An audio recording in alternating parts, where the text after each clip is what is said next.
Hello and welcome to this video tutorial on using Blender 2.5 in the sculpt mode. I have to tell you, I am a newbie to sculpting. I'm certainly not an expert. When you finish this video, you will get something that looks like this, or at least close to it. So it's just a warning. But this is what I've been able to pick up about learning from sculpting.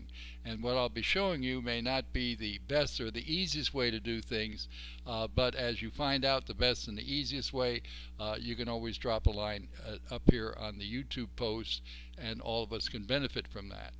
So what I'm going to do is I'm going to get out of here and I'm going to bring my cube up here. I'm going to start with the basic cube, and I'm in the front view now. I'm going to tap the 3 key to make sure I can see the side view okay, and they're about the same.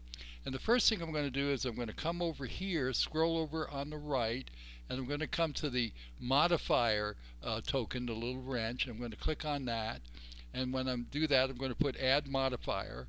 And the modifier I'm going to add is the subdivision subsurface modifier. I'm going to left click on that, and then I'm going to come over here, bring this out so I can see what I'm doing here. The number of views I'm going to bump up to 5. So there's 1, 2, 3, 4, 5. Now the next step is extremely important. I must click the apply key. If I don't do that, I'm going to do it now, click it. Now it took.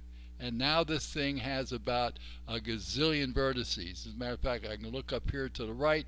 I can see it has over 6,000 vertices. So it's pretty dense. And I need, in order to use this tool, I need something that has a lot of stuff in it, a lot of polys. That's heavy on the hexes, so it has a high poly count, or else my sculpting tool really doesn't work too well. The next thing I'm going to do, I'm going to come up here to the right to the material, and I'm going to click on that because it's going to be a new material, and I want it, and I'm going to come down here to below where it says fuse, click on that, and I'm going to make it look like a clay color, just so it looks like clay, right, since I'm going to be sculpting it. And once I got that, I can look at it and say, yeah, that's not too bad. Now the next thing we're going to do, I'm going to come right here and go into the edit mode, and when I do that, what I'm looking for here is I want to see if I can see all of the polys on this. And if I can't, if I see a box around here, I have to go back to the modify and get rid of that box. And if I don't do that, when I go into the sculpt mode, the sculpting mode doesn't work then for some strange reason. And I don't know why the Blender folks did that. They probably had very good reasons. Like I say, I'm certainly not an expert at this, but we'll leave the reasons up to them. So the next thing I want to do, I want to come in here and I want to go to the sculpt mode. And I now get this, and I see what's changed over here is on the left, I get this thing called draw. And if I scroll down here like so, and I think I can move this down here like so. If I look at this, I see some important things here. One of the things I see is the radius of this circle. You see that circle there where I'm moving my mouse? That's the size of your sculpting tool. And I can change that radius, or I can lock in that radius. The other thing I see is the strength. In other words, when I click on this to push something in, that tells me how much effect it's going to have. And I keep going over and over again. So I can change the strength. That's the default value. And then if I come down here, I can do either adding things, that is, I'm bringing stuff out, pulling the clay out, or I can subtract things, which means I'm pushing the clay in. So what I'm going to be doing is going between these two things. The other thing I want to be able to do, which I found was rather helpful to me, is to come down here where it has the object display, solid or textured, and be able to flip between textured and solid. Now, I don't know if the real professionals do this, but what I found on being able to do this, I could better see the results of my sculpting progress. So the next thing I want to look at is to come over here to where it talks about symmetry right here. What I'd like to do is I'd like to make this symmetrical because I'm going to make a face. So if I put an eye here, I would like a duplicate eye formed over here. And if you notice, running from left to right, I have the y-axis, which that means if I make it symmetrical along the y-axis, whatever I do here on the left will also be picked up on the right. So I want to come here where it says symmetry, and I want to scroll down here, and I want to click on the y-axis. Okay, make sure you do that. So the next thing I want to do is I want to put this into subtract mode, because what I want to do is I want to make an eye socket. So I'm going to subtract material from this. Okay, and then what I'm going to do is I'm come over here where the eye should be, and first what I'm going to do is bring the strength. I'm going to bring the strength up to about 0.75, right about 0.75, somewhere in there. And I'm going to scroll in here with my left mouse button, hold down my left mouse button, and wow, look, already I got two eyes. So I'm going to, every time I click down, this goes in more. So you might, what you're getting might not look exactly like what I got, but at least you're getting the idea. That's the important point. Just keep in mind, this is for brand new newbies right here. And I'm going to come down here and I'm going to click out of this and go into solid view, and I'm going to put a mouth here. Now for the mouth, I'm going to make the radius a little bit smaller. I'm making it about a 20, and I'm going to come here and I'm going to put in my mouth, and there's my mouth right there, and it looks like it's a little bit offset. And I got worried about this for a while, but I found that's really not a big deal. I don't have to worry about that, trust me. Okay, and so now what I'm going to do is I want to add a nose. So to add a nose, I come over here to add, okay, and then what I want to do, I want to bump the radius down to about a 15. I don't want to have a super big nose.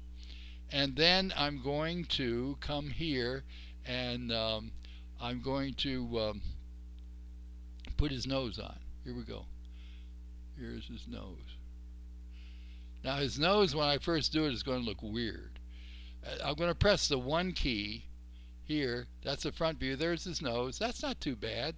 And I press the 3 key again, and there's his nose. What I want to do now is I want to come down here from the sculpt mode, and I want to go to the object mode. Like that. That's what he looks like in the object mode. I want to come over here to the left and click smooth to smooth him out. And now when I smooth and rotate him, I can look and say, hey, that's not too bad. I mean, that does sort of look like a face, you have to admit. Okay, it's not really brilliant, but it's not bad for the first time either. So what I'm going to do with that is that I'm going to go back into the sculpting mode. So I go back here, I go into the sculpt mode, and just to be fair, what I'm going to do is I'm going to make sure I hit the 3 key and I adjust the screen just a bit. And now what I'm going to do is I'm going to come up here, and you see this right, this symbol right here, this picture. I'm going to left click on it. And when I left click, I get, holy mackerel, I get all these different brush effects. Some of them I don't even know, I don't have a clue as to what they do, but I can play around with them. Well, what I want to do now, I want to get into the grab. And this grab mode is really no different from the grab that we had before when we were in the edit mode and we did grab. So I'm going to click, left click on grab, and what I find, there's my grab now, okay? And what I want to do, I'm going to grab his chin and stuff and elongate it. So here's how I do it. I'm going to set this radius way up to about 1.75, right around in there. Okay. And now what I'm going to do is I'm going to scroll out my mouse wheel, and I'm going to come in here, and I'm going to come down now. I'm going to turn the face just a little bit, and I'm going to left click and grab it. Notice how it pulls the whole face down now. See how it pulls the whole face down? Because my radius is so large. So now it's starting to look more like a head. And hey, that really wasn't too bad. I'm going to come down here and go into the textured mode and see what that looks like. And Again, I think that's not too bad for beginners. Now what I want to do is I want to add some ears. And there's probably a zillion best ways for adding ears, none of which will include mine. So I'm going to tap the side view here to get an ear over here. I'm going to come down here and change this to the solid so I can see it.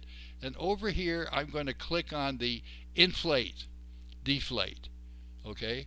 Now, people that really know what they're doing will probably tell you, well, you don't use that to make ears. But nevertheless, that's what I'm going to use. And I'm going to turn my radius down to about a, I don't know, maybe about a 2.7 or something. And now what I'm going to do is I'm going to click on this, and I'm going to just start doing this. And when I do this, it's like a balloon that blows up. Okay? And it should be doing the same thing on the other side. At least, well, that's what we hope.